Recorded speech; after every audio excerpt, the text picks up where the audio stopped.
Guys welcome back to my mini blog. Good morning সবাইকে। আজকে সপ্তমী, সবাইকে জানাই শুভ সপ্তমী, অনেক অনেক শুভেচ্ছা। আজকে দিনটা কীভাবে শুরু করলাম সেটাই তোমাদের সাথে শেয়ার করব। প্রথমেই দেখতে পাচ্ছ বিছানার চাদর বদলে নিলাম, তারপর আমার দুটো পার্সেল এলো, সেগুলোকে আনবক্সিং করে টাঙিয়ে নিলাম। শুধু নিজেরা সাজলে হবে, ঘরটা কত সাজাতে হবে। তারপর মা ব্রেকফাস্ট দিল, ব্রেকফাস্ট করে জামা বের করে নিলাম।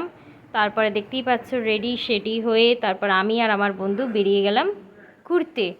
তো আজকে গেছিলাম দমদমের দিকে, সেই পিকসও আমি কিছু অ্যাটাচ করে দিলাম। এই হচ্ছে শ্রীভূমি যাওয়ার উদ্দেশ্যে আমরা রওনা দিয়েছি। শ্রীভূমিতে ভীষণই ভিড় ছিল, লাইন ছিল।